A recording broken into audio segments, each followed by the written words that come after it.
The smell of charred meat and burning beans filled the dining room of Clara Bennett's boarding house in Deadwood, South Dakota, and the complaint started before she even set the plates down on the long wooden table. "Not again," groaned Samuel Pritchard, a railway surveyor who had been staying at the boarding house for 3 weeks. He pushed his spectacles up his nose and stared at the blackened pork chops with undisguised dismay. "That is the 4th time this week, Miss Bennett." "I cannot eat this," declared Mrs. Hoffman, a widow traveling west to join her daughter. She wrinkled her nose and set her fork down with a decisive clank. "This is absolutely inedible." Clara felt heat rise to her cheeks that had nothing to do with the cook stove. Her hands trembled slightly as she set down the last plate, trying to maintain what little dignity she had left. She was 22 years old, orphaned 6 months ago when her father died of pneumonia, and running a boarding house was supposed to be her salvation. Instead, it was becoming her humiliation. "I apologize," she said quietly, her voice barely audible over the murmurs of discontent. "I will prepare something else." "Do not bother," said Pritchard, standing up from the table. "I will take my supper at the hotel restaurant. Again." 3 other boarders followed his lead, abandoning the table and leaving their plates untouched. Clara stood frozen in the doorway between the dining room and kitchen, fighting back tears of frustration and shame. She had tried so hard. She had followed her mother's old recipes exactly, but something always went wrong. The stove was temperamental, or she got distracted, or she simply did not have her mother's natural talent for cooking. Either way, she was failing, and everyone knew it. The boarding house was all she had left. Her father, Thomas Bennett, had run it successfully for 15 years before his death, but he had always hired a cook, a stern German woman named Helga, who had returned to her family in Milwaukee just 2 weeks before Thomas took ill. Clara had been managing the books and the cleaning, but cooking for 10 boarders every day was proving beyond her capabilities. Without the boarding house income, she would lose everything. The mortgage payment was due in 6 weeks, and she was already behind. "Miss Bennett?" The voice came from the doorway, deep and resonant, and Clara looked up to see the man who had arrived just that afternoon. He stood well over 6 feet tall, with shoulders so broad they nearly filled the doorframe. His hair was dark brown, hanging past his collar and slightly unkempt, as though he had been traveling for days. His face was weathered and tanned, with a strong jaw shadowed by several days' growth of beard. But it was his eyes that caught her attention. A clear, startling gray that seemed to see right through her practiced composure to the desperation underneath. Josiah Tanner was his name. He had paid for a week in advance, cash on the barrel, and said little else. Clara had noticed the way he moved, with the careful economy of someone accustomed to living in wild places. His clothes were buckskin and wool, well made but worn. A fur trapper or mountain man, she had guessed.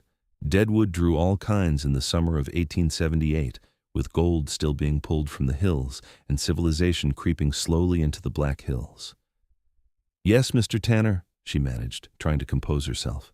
He walked into the dining room, his boots heavy on the wooden floor, and sat down at the table in the seat Pritchard had vacated. Then, to Clara's utter shock, he pulled the abandoned plate toward himself and picked up the fork. "What are you doing?" she asked. "Eating my supper," he said simply. He cut into the burned pork chop and took a bite, chewing thoughtfully. His expression did not change, did not reveal any disgust or disappointment. He simply ate. Clara watched in disbelief as he finished the pork chop, then started on the scorched beans. "You do not have to do that," she said softly. "I know it is terrible." "It is food," he replied, glancing up at her. "I have eaten worse, much worse. But it is burned. I have eaten things that would make this look like a fancy hotel meal," he said, and there was the faintest hint of amusement in his voice. "Raw fish pulled from a frozen stream, rabbit so tough you could barely chew it, pine bark when there was nothing else. This is fine." He finished his own plate, then pulled Pritchard's full plate toward him and began eating that too. Clara sank into a chair across from him, too stunned to maintain proper boarding house protocol. "Why are you being kind to me?" she asked. Josiah looked at her for a long moment, those gray eyes steady and calm. "I am not being kind. I am hungry, and you made food. That is a fair exchange." But it was kind, and they both knew it. Clara felt something crack in her chest, some wall she'd been holding up since her father's death. Here was this stranger, This rough mountain man who owed her nothing, eating her terrible cooking without complaint, and the simple humanity of it made her eyes burn with unshed tears. "Thank you," she whispered. He nodded and continued eating. When he had finished both plates, he stood and carried them to the kitchen. "Do you have more?" he asked. Clara stared at him. "You cannot possibly still be hungry." "I have been on the trail for 2 weeks with short rations. Yes, I am still hungry." She hurried to the kitchen and found the remaining pork chops and beans still sitting in the pan on the stove. They were just as burned as the rest, but she plated them and brought them back. Josiah sat down and ate every bite, then sopped up the remaining bean juice with a piece of bread. "That's better," he said with satisfaction. "Much obliged, Miss Bennett." After he left to go to his room, Clara cleaned the kitchen in a daze. The other boarders had not returned, probably filling their bellies at the Grand Central Hotel or one of the saloons that served food. She should have been upset about the lost revenue, worried about her reputation, but instead, she kept seeing Josiah Tanner's face as he ate her burned supper without a word of complaint. She was scrubbing the last pot when she heard footsteps behind her. She turned to find Josiah standing in the kitchen doorway.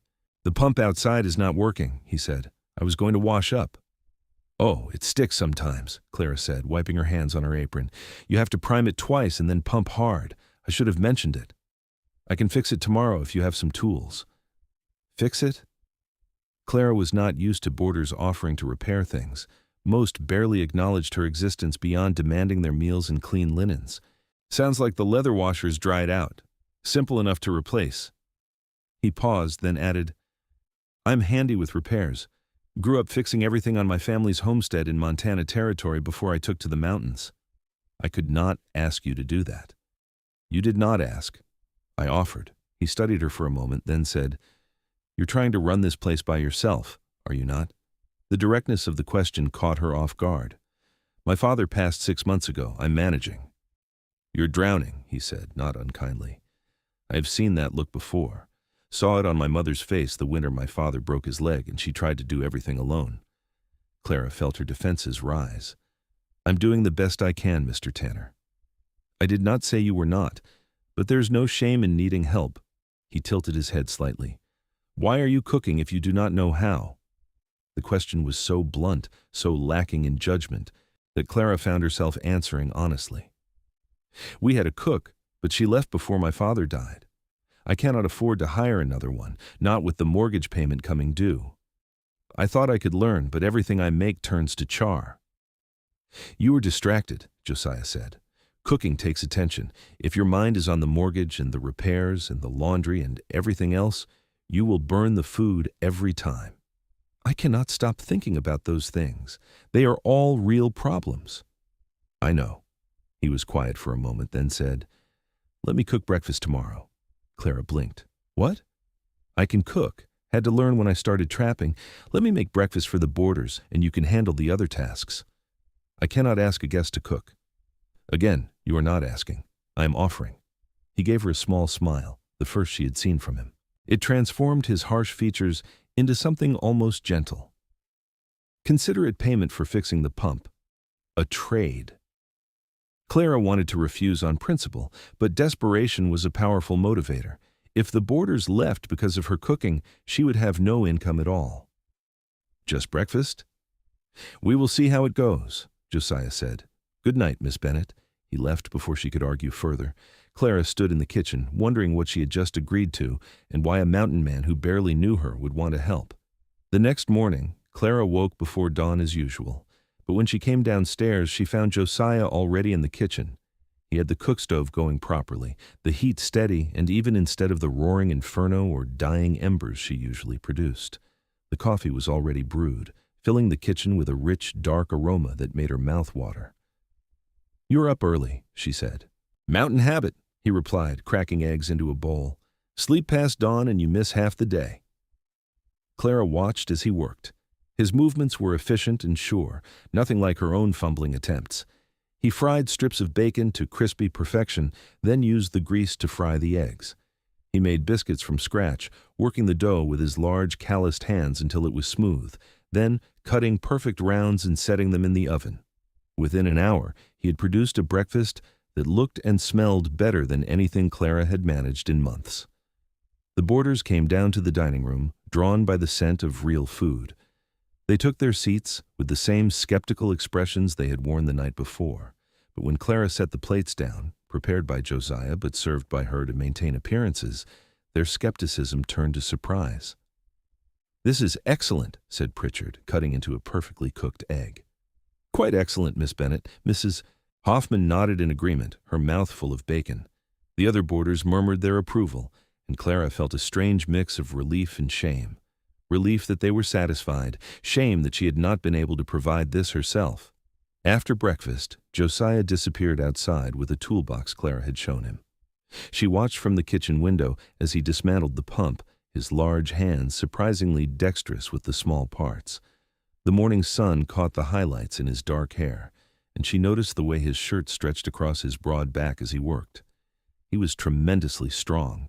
She had seen him lift the heavy water barrel yesterday as though it weighed nothing, but he moved with a surprising gentleness, as though he was always aware of his own power and careful not to misuse it. "Who is that?" asked Mrs. Hoffman, coming to stand beside Clara at the window. "Mr. Tanner, a new boarder," Clara replied, trying to sound casual. "He is fixing the pump." "How industrious," Mrs. Hoffman gave Clara a sideways look. "And handsome, in a rough sort of way. Is he married?" "I have no idea. We do not discuss personal matters." "Well, you should find out. A man like that, willing to help around the house, would be quite a catch for a young woman in your position." Clara felt her cheeks flush. "Mrs. Hoffman, I am running a boarding house, not looking for a husband." "You could do both," the older woman said with a knowing smile. "You are too young and pretty to spend your life alone, Clara. Your father would not have wanted that." After Mrs. Hoffman left, Clara tried to focus on her work, but her eyes kept drifting back to the window. Josiah had removed his shirt in the growing heat, and she could see the powerful muscles of his back and shoulders flexing as he worked. There were scars there too, pale lines against tanned skin, evidence of a hard life lived in hard places. She wondered what those scars represented, what dangers he had faced in the mountains and forests. By noon, he had the pump working smoothly. He tested it several times, water flowing clear and cold, then gathered up the tools and came back inside.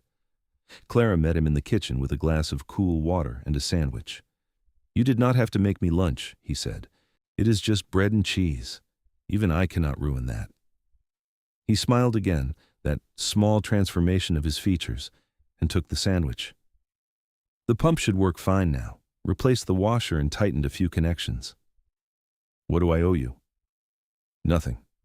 I told you it was a trade. You fixed the pump and made breakfast. That hardly seems even." Josiah shrugged. "I have been alone in the mountains for most of the past 3 years. Having people around, having a purpose beyond trapping and surviving, that has value. You are giving me that." Clara studied him, trying to understand this quiet, self-contained man. "Why were you alone so long?"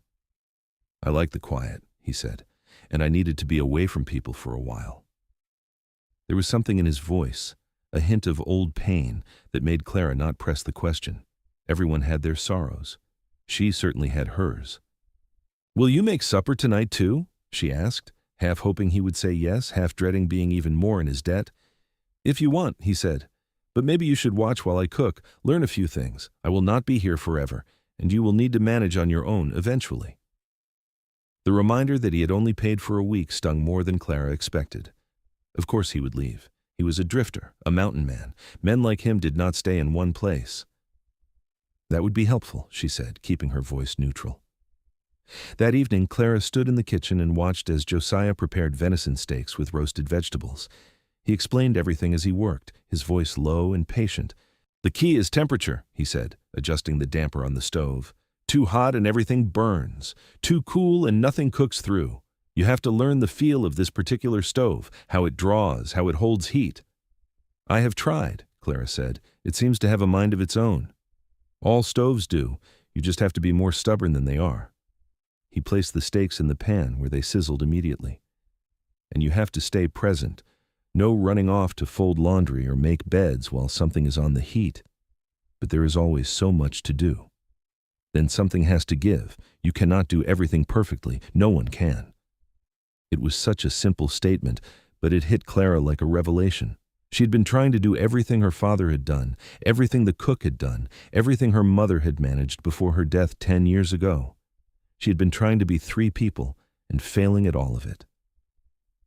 "What should I give up?" she asked quietly. Josiah glanced at her, those gray eyes thoughtful. "That is for you to decide. But if I were you, I would focus on what brings in the money. Keep the boarders fed and housed properly, and let the rest be good enough instead of perfect." The supper that night was another success, and Clara noticed that Pritchard and the other boarders were looking at her with something approaching respect instead of pity or irritation. It should have made her happy, but instead, she felt like a fraud. She had not made the meal. She was just taking credit for someone else's work. After the dishes were washed, Clara found Josiah sitting on the back porch, smoking a pipe and watching the sunset. The light turned the black hills purple and gold, and the air was finally cooling from the day's heat. "May I join you?" she asked. He nodded, and she sat down on the steps beside him. They were quiet for a while, listening to the sounds of Deadwood settling down for the evening. Somewhere down the street, a piano played in a saloon. Dogs barked, a freight wagon rattled past. "I feel like a liar," Clara said finally, "taking credit for your cooking." "You are not taking credit. You are running a boarding house. Whether you cook the food yourself or serve food someone else prepared, you are still providing a service. It does not feel the same. Do you think your father cooked all those years?" "No, Helga did the cooking, but he paid her wages. And you would pay a cook if you could afford one. The fact that you cannot does not make you a failure, Clara." It was the first time he had used her given name, and the intimacy of it made her breath catch. She looked at him in the fading light, this strong, quiet man who had appeared in her life like an answer to a prayer she had not known how to speak. "Why are you helping me?" she asked. "Really?" Josiah was quiet for a long moment, his gaze on the distant hills. "When I was 17, my father had an accident," he said finally. "Broke his leg badly. We were homesteading in Montana Territory, miles from the nearest town.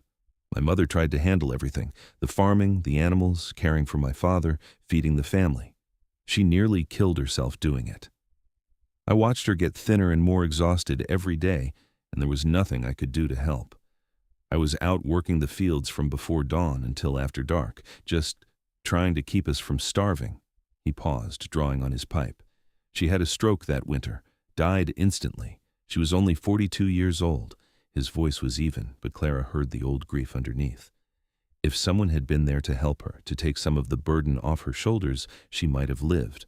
I swore then that if I ever saw someone in that same position, struggling alone, I would help if I could." Clara felt tears prick her eyes. "I'm sorry about your mother. It was a long time ago, but the lesson stayed with me." He turned to look at her. "You're working yourself to death, trying to be everything to everyone. I can see it in the shadows under your eyes, the way your hands shake when you are tired. Let me help for a while, at least until you get your feet under you. You paid for a week. I can extend my stay if you will have me." Clara's heart beat faster. The other boarders might talk, a single woman and a single man spending so much time together. Let them talk. Your reputation will improve considerably if the food gets better. He smiled slightly. "Besides, I will just be another boarder. I will pay my way and help with the work. Nothing improper about that." Everything about it felt improper to Clara, but not in the way he meant. What felt improper was how much she wanted him to stay, how safe she felt when he was near, how her eyes followed him whenever he was in view. She barely knew him, yet something in her recognized something in him, a kinship of lonely survivors who had both lost too much. "I would like you to stay," she said softly. "Then it is settled." Over the next week, a routine developed. Josiah would wake before dawn and prepare breakfast, while Clara handled the other morning tasks, making beds, tidying rooms, managing the books. They would work together on supper, with Josiah teaching her the finer points of cooking while also preparing food that the boarders would actually eat. In between, he made repairs around the boarding house, fixing everything from loose floorboards to a leaking roof. Clara had not realized how many things had fallen into disrepair until Josiah started addressing them. The boarders stopped complaining. Some even complimented the meals, and Clara noticed that Pritchard had stopped going to the hotel restaurant. Mrs. Hoffman, meanwhile, watched Clara and Josiah with an expression of smug satisfaction, as though she had personally orchestrated their partnership. But it was more than a partnership, at least for Clara. She found herself noticing everything about Josiah, the way he hummed tunelessly while he cooked, the careful way he spoke to her as though he was always aware of not overwhelming her, the strength in his hands and the gentleness with which he used it. When he smiled at her, which was happening more frequently, she felt warmth spread through her chest. When he stood close to her in the kitchen, showing her how to properly season a roast, she was acutely aware of his size and strength and the clean scent of pine soap and wood smoke that clung to him. She was falling in love with him, and it terrified her.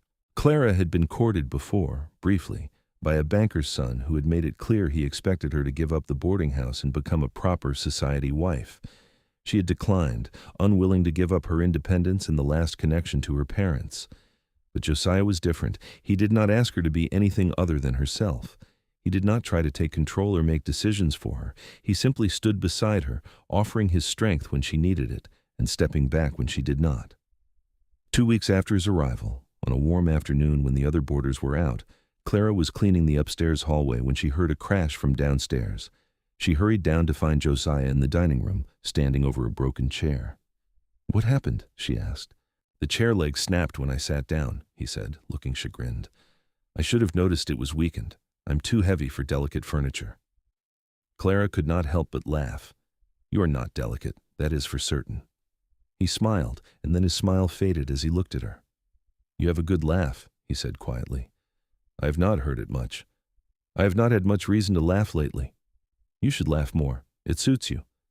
They stood looking at each other across the broken chair, and Clara felt the air between them change, become charged with something unspoken. Josiah took a step toward her, then stopped, his jaw tightening. "I should fix this chair," he said, his voice rougher than usual. "Josiah," Clara said, and he went still. She crossed the room to stand in front of him, so close she had to tilt her head back to see his face. "Why did you really stay?" "I told you. To help." "That's not all, though, is it?" He looked down at her, and she saw conflict in his gray eyes. "No," he admitted. "That is not all." "Then what?" "Clara, I'm not a man who stays in one place. I've been drifting since my father died 5 years ago. I have no home, no property, no prospects. I live by my trapping and the work I can find. You deserve better than that." "Should I not be the judge of what I deserve? You are young. You have a business, a place in this town. I would only drag you down." Clara felt frustration flash through her. "I am 22 years old, not a child. I know my own mind, and you are not dragging me down. You are the only thing holding me up. For now. But what happens when I get the urge to move on, to go back to the mountains? Men like me, we do not change." "I do not want you to change," Clara said fiercely. "I just want you to be honest with me. Do you care for me or not?" Josiah closed his eyes briefly, as though in pain. When he opened them, they were blazing with an intensity that made Clara's breath catch. "I care for you more than is wise," he said roughly. "From the moment I saw you standing in that dining room, trying so hard to keep your dignity while those boarders complained, I wanted to protect you. Every day since has only made it worse. I wake up thinking about you. I go to sleep thinking about you. You have gotten under my skin in a way no one has in years." The confession hung in the air between them. Clara felt her heart pounding, felt reckless and brave and terrified all at once. "Then why are you fighting it?" "Because I will hurt you. Not on purpose, but I will. And you have been hurt enough." "You cannot know that. I know myself." Clara reached up and laid her hand against his chest, feeling the strong, steady beat of his heart under her palm. "I know myself too. I know I am tired of being alone. I know that I feel safe when you are near. I know that I look forward to every morning because it means I will see you. That is enough for now. Can it not be enough for you?" Josiah covered her hand with his own, his calloused palm rough and warm. "You are sure?" "I am sure." He lowered his head slowly, giving her time to pull away if she wanted. Clara did not want to pull away. She rose on her toes to meet him, and when his lips touched hers, the kiss was gentle and careful, as though he was afraid she might break. Clara kissed him back with all the pent-up longing of the past 2 weeks. She felt his arms come around her, pulling her close against his solid muscular frame. He was so strong, so steady, and she felt something in her relax for the first time in months. She was not alone anymore. Whatever came next, she would not face it alone. When they finally broke apart, Josiah rested his forehead against hers. "This is a mistake," he murmured, but there was no conviction in his words. "Then it is my mistake to make," Clara replied. From that moment, everything changed, and nothing changed. They were still careful in front of the boarders, maintaining a proper distance. But in the early mornings and late evenings, when it was just the two of them, they allowed themselves to be something more than landlady and boarder. They talked for hours, sharing stories of their pasts. Josiah told her about his years in the mountains, the beauty and brutality of living wild, the seasons he spent alone with only animals for company. Clara told him about her childhood, her mother's death, her father's slow grief and eventual acceptance, the love she had for the boarding house despite its challenges. "I used to resent this place," she admitted one evening as they sat on the back porch. "It felt like a prison. I wanted to travel, to see the world beyond Deadwood. But after my father died, I realized this is not just a building, it is a home. People come here when they are in transition, when they are between one life and another. I get to be part of that, even if only for a short time. There is value in that." "There is," Josiah agreed. He was whittling a piece of wood, his knife moving with practiced precision. "And you are good at it, making people feel welcome, creating a place of safety. That matters. What about you? Do you ever want a home again?" His hand stilled on the wood. "I used to think I did not. After my parents died, after my sister married and moved to Oregon, I thought being alone was easier, safer. You cannot lose what you never have. That is a lonely way to live. It is, but it is what I knew." He looked at her, his gray eyes serious in the lamplight. "You are changing that, making me want things I thought I had given up on." "What things?" "A home, stability, a future that extends beyond the next season." Clara's heart ached with hope and fear. "But you are still planning to leave when winter comes." "I'm a trapper, Clara. That is how I make my living. I have to go where the animals are." "I know." She did know, and she had been trying not to think about it. It was only August now. She had a few months before the snows came, and Josiah returned to his mountains. She was determined to make the most of that time, even knowing it had an expiration date. But as the days passed, she found herself hoping that maybe, just maybe, he would decide to stay. In early September, Clara received a letter from the bank.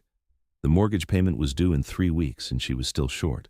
She had been setting aside every spare dollar, but it was not enough. She sat at the kitchen table, staring at the numbers, trying to find a way to make them work. It was impossible. She was $200 short, and she had no way to get it. Josiah found her there, her head in her hands, the letter crumpled beside her. "What is wrong?" he asked. Clara looked up at him, and all the fear she had been holding back came rushing to the surface. "I'm going to lose the boarding house," she said, her voice breaking. "I do not have enough for the mortgage payment. I thought I could do it. I thought with the boarders staying and the income steady I could make it work, but I cannot. I am going to lose everything." Josiah sat down beside her and took her hands. "How much do you need?" $200. I might as well need 2,000. I have no way to get it." "I have money," he said. Clara blinked at him. "What?" "I have been trapping for years, Clara. I do not spend much because there is nothing to spend it on in the mountains. I have savings. Let me give you what you need." "I cannot take your money." "Why not?" "Because it is yours. You earned it, and I can choose to do with it as I please. I choose to help you." Clara shook her head, even as hope flared in her chest. "I could not pay you back. Not for years." "I'm not asking you to pay me back." "Then what are you asking?" Josiah was quiet for a moment, his thumb rubbing circles on the back of her hand. When he spoke, his voice was low and serious. "Marry me." Clara's breath stopped. "What?" "Marry me. Let me help you save this place, not as a loan, but as my investment in our future together. Josiah, you do not have to marry me just to help me with the mortgage." "I am not asking because of the mortgage. I am asking because I love you. I've been trying not to say it, trying to convince myself I should leave before I got in too deep, but I am already in too deep. I love you, Clara. I want to build a life with you. Let me do that." Tears spilled down Clara's cheeks. "You love me? How could I not? You are strong and stubborn and kind. You do not give up even when everything is against you. You have made me want to be a better man, a man who deserves you." "You already are that man," Clara said, her voice shaking. "You have been from the start, and I love you too. I have been so afraid to say it, afraid you would leave. I am not leaving, not unless you want me to. I do not want you to. Ever." Josiah pulled her into his arms, holding her close. Clara buried her face in his chest and cried, but they were tears of relief and joy rather than despair. When she finally pulled back, she looked up at him with watery eyes. "Are you sure?" she asked. "Marriage is a big step. I am sure. I have never been more sure of anything. What about trapping? You said that was your livelihood. I can trap in the winter and come back in the spring. Or I can find other work. Deadwood is growing. There will be opportunities for a man willing to work hard. I can provide for us, Clara. I promise you that." Clara believed him. She had seen his work ethic, his resourcefulness, his determination. If anyone could make a life in this rough town, it was Josiah Tanner. "Yes," she said, "yes, I will marry you." His smile was brilliant, transforming his harsh features into something almost boyish. He kissed her then, a kiss full of promise and passion, and Clara felt the last of her fears melt away. She was not alone. She would never be alone again. They were married a week later in a simple ceremony at the church, with Mrs. Hoffman and Samuel Pritchard as witnesses. Clara wore her mother's best dress, altered to fit, and carried wildflowers Josiah had picked from the hills. Josiah wore a new suit, purchased from the dry goods store, though he looked uncomfortable in the formal clothes. The ceremony was brief, but when the minister pronounced them husband and wife and Josiah kissed her, Clara felt a completeness she had not known she was missing. The boarders threw them a small celebration dinner that evening, Mrs. Hoffman insisting on making the meal herself since Clara and Josiah deserved a night off. Pritchard gave a surprisingly eloquent toast, and even the more taciturn boarders raised their glasses to wish them well. Clara looked around the dining room, at these people who had become like a temporary family, and felt a rush of gratitude. This place, this boarding house that had once felt like a burden, was now truly a home. That night, Josiah carried her over the threshold of the small room behind the kitchen that had been Clara's private space. It was not large, but it was theirs now, and Clara had made it as welcoming as she could with fresh linens and wildflowers on the small dresser. "Are you nervous?" Josiah asked softly, setting her down but keeping his arms around her. "A little," Clara admitted. "Are you?" "Terrified," he said with a rueful smile. "I have faced down grizzly bears and mountain lions, survived blizzards and floods, but the thought of disappointing you scares me more than all of that combined." Clara reached up to cup his face in her hands. "You could never disappoint me. I love you, Josiah, all of you, the rough parts and the gentle parts and everything in between." He kissed her then, slow and deep, and Clara felt desire unfurl in her belly. She had been curious and a little afraid of this part of marriage, but with Josiah's hands gentle on her body and his voice murmuring reassurances in her ear, the fear faded. He was patient and careful, making sure she was ready before taking things further, and when they finally came together, it was with a tenderness that made Clara's eyes fill with tears. Afterward, they lay tangled together in the narrow bed, Josiah's large frame taking up most of the space. Clara rested her head on his chest, listening to his heartbeat slow. "I never thought I would have this," Josiah said quietly, his hand stroking through her hair. "A wife, a home, a real future. I thought I had given up those dreams." "I never thought I would find someone who saw me as I really am," Clara replied. "Not someone to rescue, not someone to manage, just me. You are extraordinary just as you are." They fell asleep like that, wrapped in each other, and Clara slept better than she had in years. The next months were a time of adjustment and joy. Josiah took over most of the cooking permanently, freeing Clara to focus on the business side of the boarding house and the endless other tasks required. They fell into an easy rhythm, working side by side during the day and falling into each other's arms at night. The boarders, once skeptical of Clara's abilities, now respected her and genuinely seemed to enjoy staying at the boarding house. Word spread, and they rarely had an empty room. In October, Mrs. Hoffman prepared to leave, her daughter having sent money for the stagecoach fare. On her last morning, she pulled Clara aside. "I am glad things worked out for you, dear," she said. "You were very lost when I arrived, but you found your way, and you found a good man. Hold on to him." "I intend to," Clara said, hugging the older woman. "Thank you for your kindness." "Kindness nothing. I just recognized a love story when I saw one. I wish you both every happiness." As winter approached, Clara began to worry that Josiah would feel the pull of the mountains, the call of his old life. But he seemed content in Deadwood, working odd jobs when he was not helping at the boarding house. He took on construction work as the town continued to expand, using his strength and carpentry skills to good effect. He came home each evening tired but satisfied, and Clara realized he had not been happy living alone. He had been surviving, but not thriving. In December, Clara woke one morning feeling queasy. She made it to the wash basin just in time, and when she straightened, she found Josiah watching her from the bed with knowing eyes.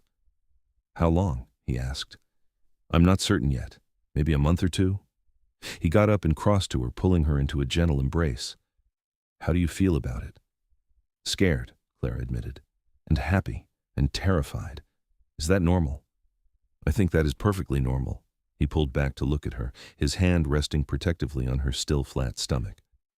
"We're going to have a child." "We are." His smile was brilliant. "I'm going to be a father."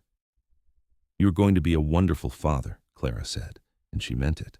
She had seen his gentleness, his patience, his quiet strength. He would teach their child to be strong and kind, to face the world with courage and compassion. The pregnancy progressed smoothly through the winter. Clara continued to work at the boarding house, though Josiah insisted she rest more and took on even more of the heavy tasks. Samuel Pritchard, who had extended his stay indefinitely, proved surprisingly helpful, taking over the bookkeeping when Clara found the numbers made her head swim. They hired a young woman named Annie to help with the cleaning and laundry, giving Clara time to prepare for the baby. In March, as the snow began to melt from the hills, Clara went into labor. It was long and difficult, and there were moments when both she and Josiah were terrified. But Dr. Morrison, Deadwood's most experienced physician, was calm and capable, and after 14 hours of labor, Clara delivered a healthy baby boy. Josiah held his son with tears streaming down his face. "He is perfect," he whispered. "Clara, he's perfect." "What should we name him?" Clara asked, exhausted but happy. "What about Thomas, after your father?" Clara's eyes filled with tears. "Thomas Josiah Tanner. That is perfect." Little Thomas proved to be a strong, healthy baby with his father's gray eyes and his mother's dark hair.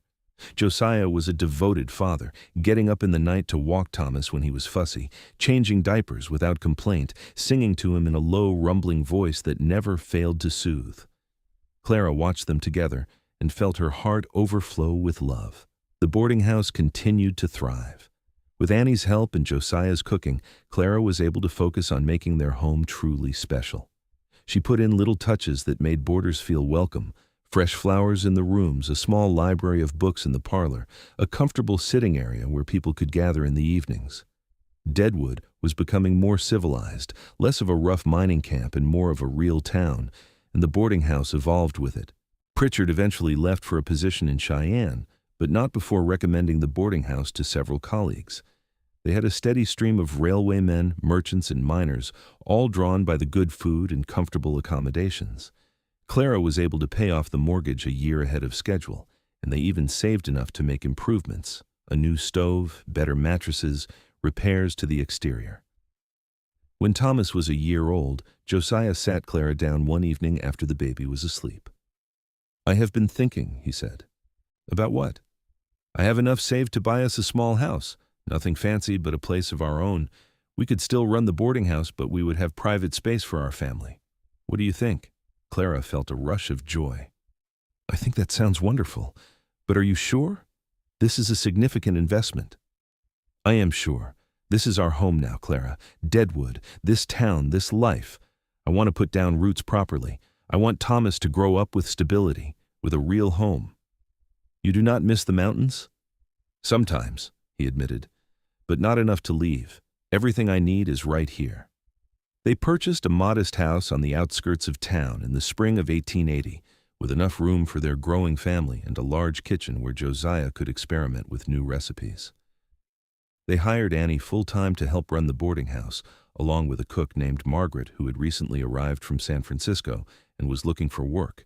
Clara supervised both establishments, dividing her time between the boarding house and their home. In the fall of 1880, Clara became pregnant again. This time, the pregnancy was easier, and in May of 1881, she delivered a healthy baby girl. They named her Sarah Rose, and she had her father's strong features but her mother's delicate bone structure. Thomas, now 2, was fascinated by his baby sister, always wanting to hold her and help care for her. "You have built a beautiful life," Clara told Josiah one evening as they sat on the porch of their house, watching the sunset over the Black Hills. Thomas was playing in the yard, and Sarah slept in her cradle beside them. "We built it," Josiah corrected. "Together. I was just a drifter before I met you, Clara. You gave me purpose, a reason to stay in one place. And you saved me when I was drowning. I would have lost everything if you had not walked into that boarding house that day." "I think we saved each other," Josiah said, pulling her close. "And I would do it all again in a heartbeat. Every moment, every challenge, every joy. It was all worth it to end up here, with you, with our children, with this life we have made." Clara leaned against his strong, solid frame, feeling safe and loved and content. The boarding house that had once been her burden had become her blessing, because it had brought her Josiah. The cooking she could not master had brought her a husband who could, and so much more besides. The dark days after her father's death felt like a lifetime ago, replaced by the bright reality of her present. "I love you," she said simply. "I love you too. Always." As the years passed, Clara and Josiah's life continued to flourish. The boarding house remained successful under Annie and Margaret's management, with Clara overseeing the business side. Josiah took on more construction work, becoming known as one of the most reliable carpenters in Deadwood. They were respected members of the community, known for their fairness, their hard work, and their generosity. Thomas grew into a strong, curious boy who loved following his father around, learning carpentry and woodcraft. Sarah was gentler, preferring to help her mother with the gardens and the household tasks. In 1883, Clara gave birth to twins, a boy and a girl they named Daniel and Grace. Josiah joked that their house was becoming as full as the boarding house, but Clara could see the pride and joy in his eyes every time he looked at their children. On their 5th wedding anniversary, Josiah took Clara back to the boarding house for a special dinner. "Do you remember that first night?" Clara asked, laughing. "When I served you burned pork chops and beans?" "I remember thinking you were the bravest person I had ever met," Josiah said. "Standing there, taking all that criticism and not breaking down. I remember wanting to make things better for you, even though I did not know you at all. I remember thinking you were the kindest man I had ever met, eating my terrible cooking without complaint, asking for more just to make me feel better. It was not entirely altruistic. I really was that hungry." Clara laughed, the sound bright and joyful. "We have come so far from that night."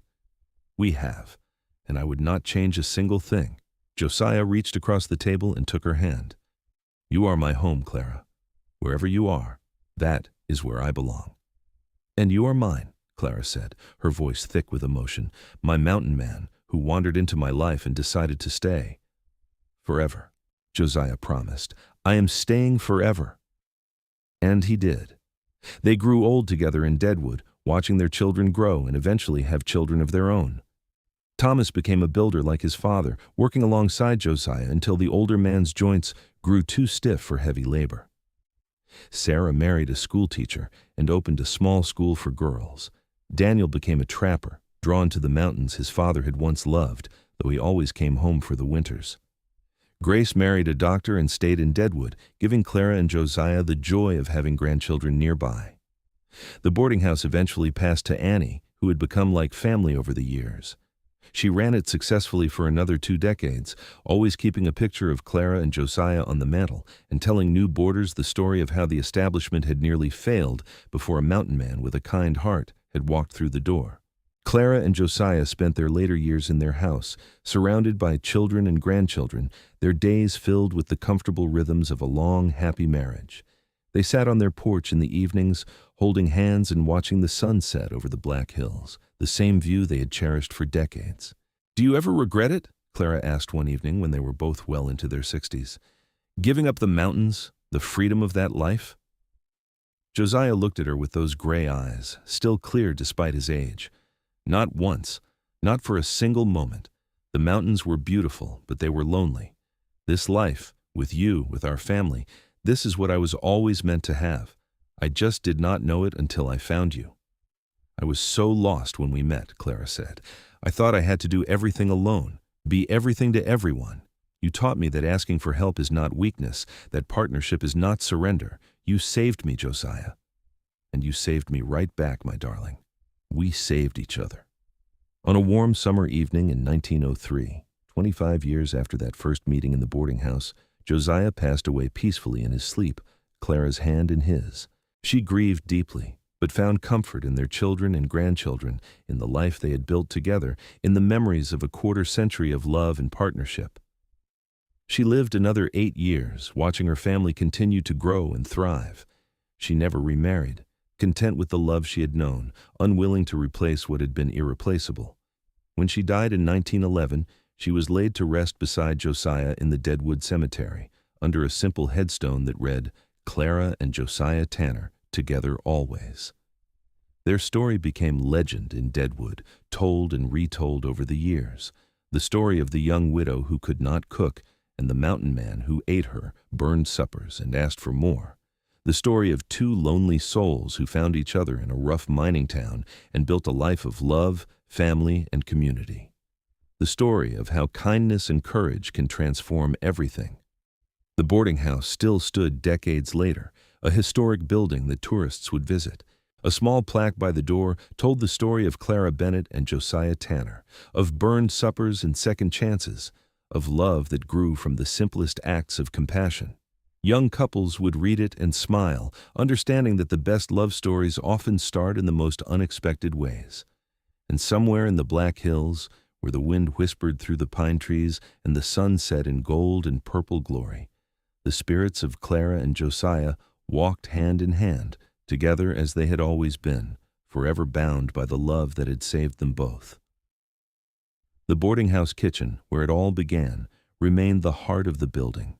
Generations of cooks prepared meals there, but old-timers swore they could sometimes smell pine smoke and hear a low, rumbling voice humming tunelessly while the cook stove crackled. They said it was Josiah, still cooking for his beloved Clara, still making sure she never had to face her struggles alone. And on quiet evenings, when the light slanted just right through the dining room windows, people claimed they could see two figures sitting at the long table, a strong, broad-shouldered man and a graceful woman with dark hair, their heads bent together in conversation, their hands clasped across the table. Just for a moment, before the vision faded, you could see the love between them, as real and vital as it had been on that first night when a mountain man chose kindness over judgment and changed both their lives forever. The legend lived on, passed down through generations of Tanner descendants. Thomas told his children about the grandparents who had loved so deeply, who had shown him what a true partnership looked like. Sarah taught her students that strength came in many forms, that sometimes the bravest thing was accepting help when you needed it. Daniel brought stories from the mountains back to his family each winter, always ending with the tale of how his father had given up that life for something better. Grace raised her own children with the values her parents had embodied: kindness, perseverance, generosity, and love. The burned supper that had started it all became a family joke, retold at every gathering. Clara's inability to cook and Josiah's gallant consumption of her culinary disasters were legendary. But beneath the humor was a deeper truth that the family understood. Josiah had not just eaten burned food that night. He had seen past Clara's failures to her desperate courage, had recognized a kindred spirit in need, and had made the simple, profound choice to help. That choice had rippled outward, affecting not just Clara and Josiah, but everyone they touched. The boarding house had provided shelter and comfort to hundreds of travelers over the years. Their children had grown into good, strong people who contributed to their communities. Their grandchildren and great-grandchildren carried forward the legacy of compassion and partnership. In the end, the story of Clara and Josiah Tanner was not really about burned suppers or boarding houses or even the Wild West. It was about two people who found each other at exactly the right moment, who chose love over loneliness, who built something beautiful from the ashes of their separate sorrows. It was about the transformative power of kindness, the strength of partnership, and the enduring nature of true love. And it was about the simple truth that sometimes the person who saves you is the one you end up saving right back. And together, you create something neither of you could have built alone. A life worth living, a love worth remembering, a story worth telling for generations to come.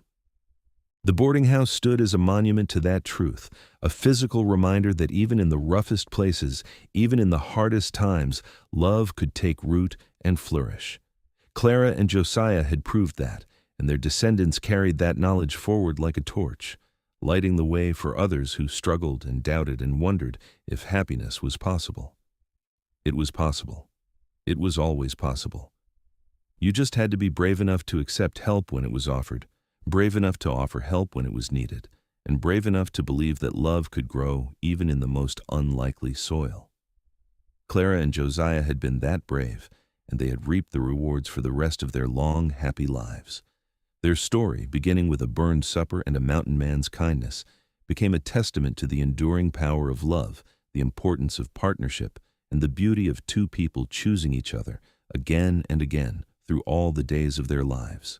And in Deadwood, South Dakota, where the Black Hills rose against the sky and the streets still echoed with the ghosts of the Old West, people remembered. They told the story to their children, who told it to their children, ensuring that Clara and Josiah Tanner would never be forgotten. The young widow and the mountain man, the burned suppers and the second chances, the love that had transformed everything. It was a story worth remembering, a love worth celebrating, a legacy worth cherishing. And as long as there were people to tell it, as long as there were hearts to be moved by it, Clara and Josiah's story would live on, a bright spot of hope and joy in the often harsh history of the American frontier. Together, always, just as the headstone promised, together in life, together in death, together in memory. The mountain man who ate every bite of burned supper and asked for more, and the woman who had won his heart with her courage and determination. Their love story, beginning in hardship and ending in joy, was proof that even in the wildest of places, even in the hardest of times, true love could find a way, and it always would.